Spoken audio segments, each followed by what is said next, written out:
An efficient frame shop accomplishes tasks with the least waste of time and effort, making the most of resources at hand. Every aspect of the business affects efficiency, and in this session we'll examine inventory management, shop layout, equipment, tools, and fixtures. We'll also discuss maintenance and upkeep, personnel relations, and motivation of employees.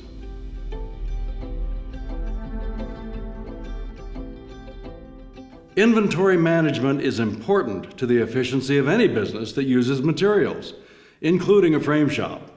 It may be possible to operate a frame shop with little or no inventory if all of the materials could be specially ordered for each incoming project, but that would not be an efficient use of time or money. Of course, many items should be specially ordered, but for the materials we use routinely, such as everyday adhesives, hardware items, glazing products, and mounting materials, it's better to keep a supply on hand and replenish our stock before we run out. With so many different moldings and mat boards available, the inventory of these materials must be limited and should be chosen according to the needs of each unique business. In any case, here are some suggestions to help manage inventory. A typical frame shop's inventory investment should turn over about 4 to 6 times per year. To put it another way, for each 100,000 euros of annual material cost, including shipping, also known as cost of goods sold, plan to keep about 17,000 to 25,000 euros in total inventory value. This is an approximation based on typical labor rates and overhead, where the cost of material for a framing shop is about 17 to 22% of the selling price. Because sales of particular items are difficult to predict, most frame shops accumulate excess inventory.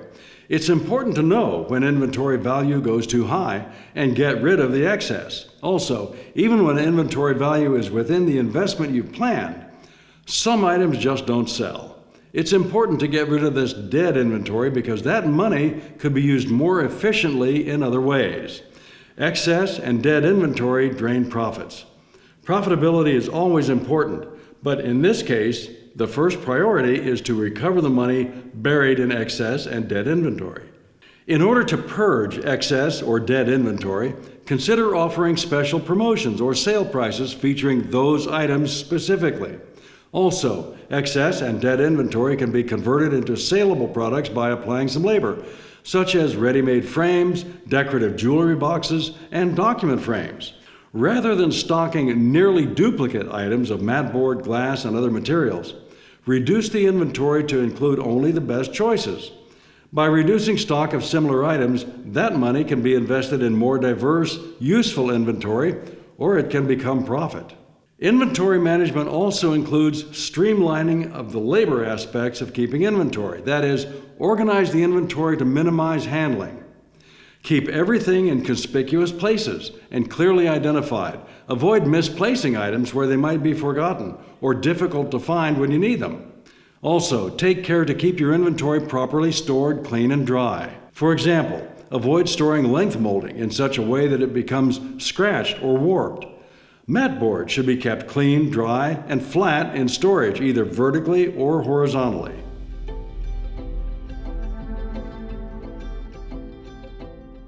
The layout of the shop has a significant impact on the efficiency of its operations. Of course, the layout is limited by the size and shape of the space, but here are some suggestions to make the layout as efficient as possible. Segregate the dusty, dirty tasks, such as cutting and joining moldings, away from the clean tasks, such as mounting and matting. Glass cutting should also be segregated, because a tiny shard of glass can do a lot of damage in the wrong place. Arrange the flow of work from one task to the next. Typically, this goes from one end of the shop to the other. The dirty end of the shop may be near the back door, where materials are delivered, unpacked, and checked in. The clean end of the shop may be at the front, near the storage of customers' property and near the customer's service gallery.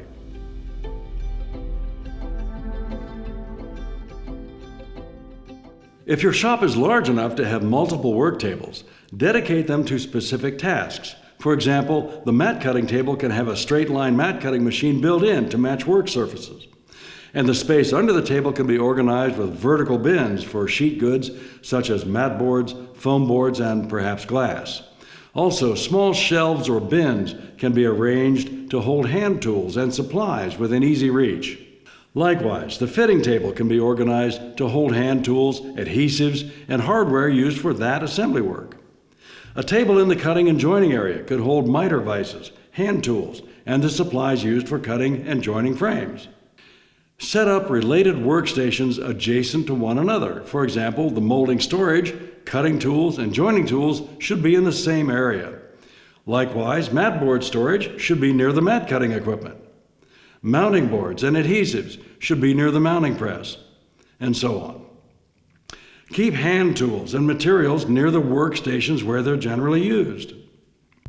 This drawing shows an efficient layout for a shop of about 135 square meters, or 1,450 square feet. The dirty end of the shop is at the back, on the left side of this image. The clean end of the shop is at the front, on the right, near the customer service gallery, which isn't shown. The partial wall between the press table and the wall cutter minimizes the flow of dust from the back to the front. Walking space between workstations is minimized, but at least 3 framers could work in this shop without interference.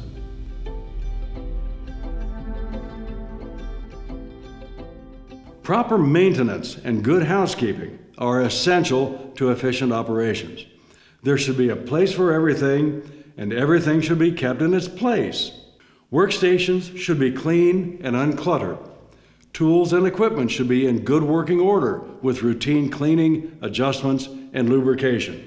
These may seem like common sense procedures, but unless a plan is written and followed, it would be easy to neglect these responsibilities. Everyone in the shop should be aware of his or her housekeeping and maintenance duties, and the manager should monitor performance daily. Whatever the size of your framing business, it's much easier to work efficiently in an uncluttered shop with good maintenance and housekeeping.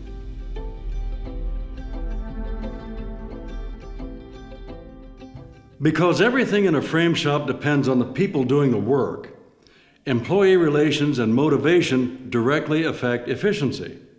The frame shop owner or manager should develop and document the policies that apply to employees. One-on-one communication is still the key to good employee relations, but providing a handbook to employees assures that they're informed about the rules of employment. For example, employees need to know and understand their work schedules, how to record hours worked, the allowed intervals and duration of breaks and lunch, vacations, and other time off. All of these topics are essential to good employee relations and efficient, coordinated work in the shop. The employee handbook should also cover such topics as a dress code, expected good behavior, disciplinary procedures, and safety rules. A training manual can be established to make sure that each employee receives the training necessary to perform assigned tasks. Cross-training can reveal hidden talents and discover new work interests, which enables and encourages each employee to do the best work possible. All of these topics are essential to improving the efficiency in the frame shop. The frame shop manager can have a direct impact on employee relations and work efficiency.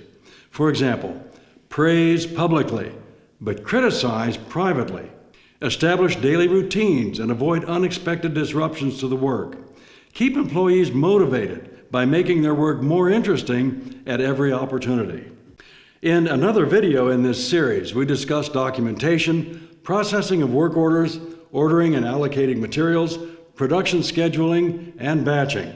All of these ideas are offered to help improve efficiency. Some of them might result in great improvements for your shop, and some may not help at all. But perhaps you can modify some of these concepts or build upon them to your shop's advantage. Improving efficiency is not a one-time effort, but an ongoing process. Practice makes perfect, so look for opportunities to improve your shop's efficiency every day.